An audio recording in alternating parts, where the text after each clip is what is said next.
NFL playoff time. Now,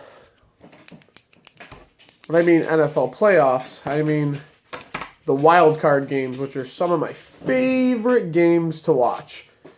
I love the preseason. Obviously, I love the regular season, but there's just something about the wild card games that just make me so happy. Just going to tilt that a little bit so the glare's out of the way. I'm going to be covering two games, the Saturday game specifically. The first game's at 4:35 Eastern Time. The Kansas City Chiefs at 11-5, and the Texans at 9-7. We're going to be looking at the QB matchups, the wide receiver matchups, the running back matchups, and the defense. And I'm going to give you my opinions and who I think is going to win. Like I said, the first game, Chiefs-Texans. Last time they played, Kansas City won 27-20.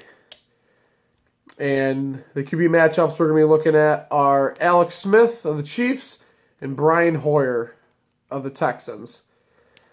Clearly, Alex Smith is better. I think he is more dynamic with the football. Brian Hoyer is just a young, inexperienced quarterback. And I also think that Alex Smith has more targets to go to, but we'll get into more of that later. Next, wide receiver matchups. I think the big one's going to be Jeremy Maclin of the Chiefs versus DeAndre Hopkins of... Whoa, that was a big glare. Of the Houston Texans. Macklin's an animal.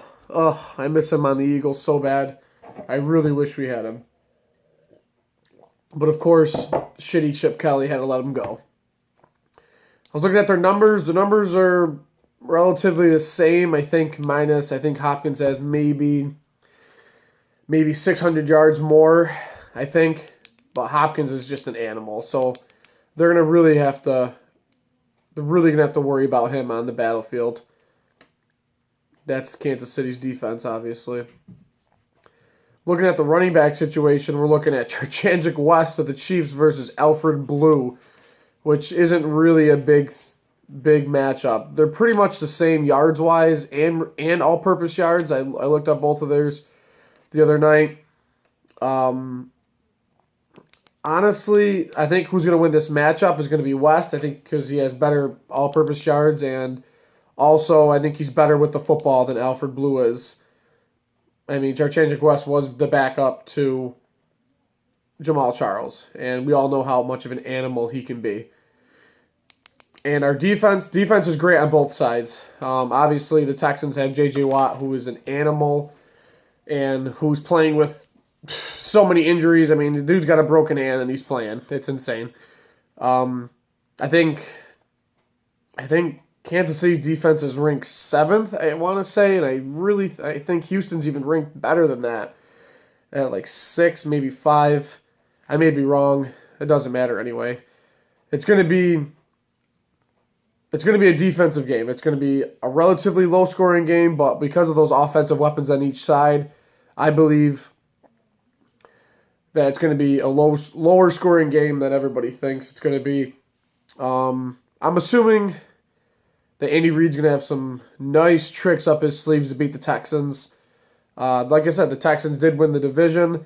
They got a big, tough road ahead of them if they can beat the Chiefs. But like I said in my last video, I see the Chiefs being my sleeper team going through the playoffs if they do. I'm going to choose the Chiefs winning 27-10.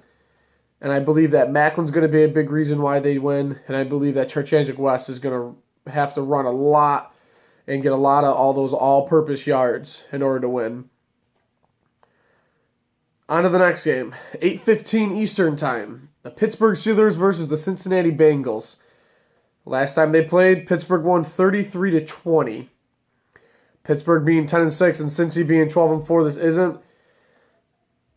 People think this might be a blowout or, a game that Pittsburgh can't win. Get out of here, cat.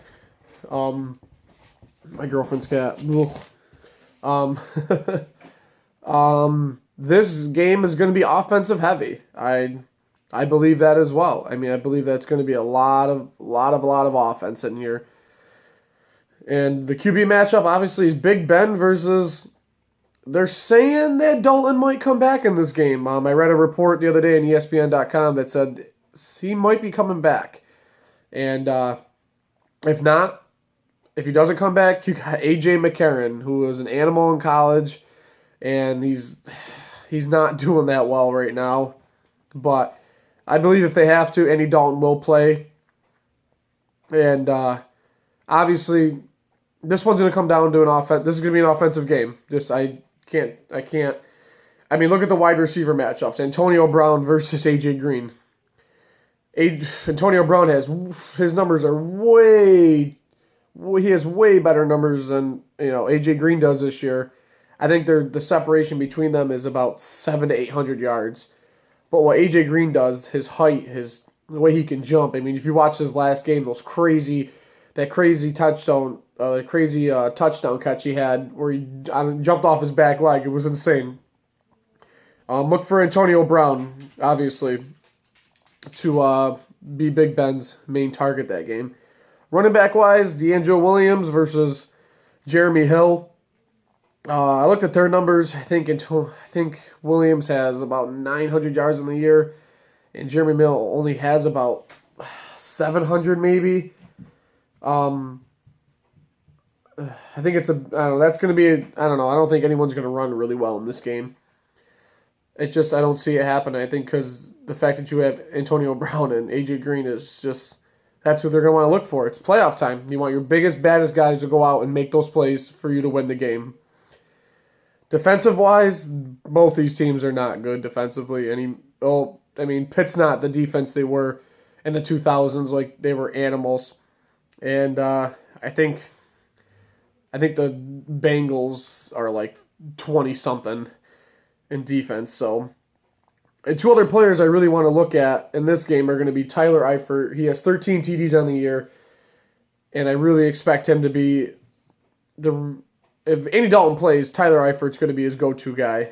I think those cross routes, those slot routes, those give and goes, especially to the outside. Andy Dalton's great with time management, and to get that ball to the outside to Tyler Eifert to get him out of bounds in case they're down, I think it's going to be huge.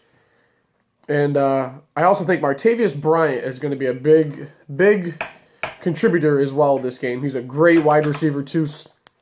He's great in the slot. He can run all over anyone. He's a tall, lanky dude, and it's gonna be a weird game. It's gonna be a hard fought offensive game. I don't see the defense coming up at all in either game. I'm gonna pick the Steelers going 30-28. I think it's gonna be a close game. Might come down to a field goal. And it also depends if Le'Veon Bell's out. If Le'Veon Bell's out, it's going to be a tough road to get that ball rolling for Pittsburgh. But I think with DeAngelo Williams in there, I don't think it's going to be a tough time for them. But if Le'Veon Bell's out, which the reports are saying, I think DeAngelo Williams needs to really step up and prove that he can be a good running back for the rest of the playoffs, because I do see Pittsburgh going pretty far in it. They're the Steelers, man. They're gonna go far. That's just how it goes for them. They've been through this. Big Ben's been through this. I'll also be talking about the other two games on Sunday. I'll be doing a video on that for this week. So enjoy playoff time, guys. Also, the Eagles are looking at a couple coaches from what I'm hearing. I'm hearing that Deuce Staley might not get the job, but that kind of irritates me. But we're looking at a couple defensive coordinators, I think, from the Lions and stuff like that. I'm not really too sure what we're going to do. I mean, I'd rather go for a defensive guy than an offensive guy because our defense is really hurting right now. And hopefully if we get a defensive guy, Billy fucking Davis will be gone. Hopefully. Oh, God, I'm just hoping. I mean, Bill Cowers, please, we need you. John Gruden, it'd be great, but, these guys aren't going to come out anymore. They're not going to come out and play. They're all happy in their ESPN segments and their Gruden's Groove on Mike and Mike in the morning and all that nonsense. But, like I said, 2 games, NFL playoffs. Let's go.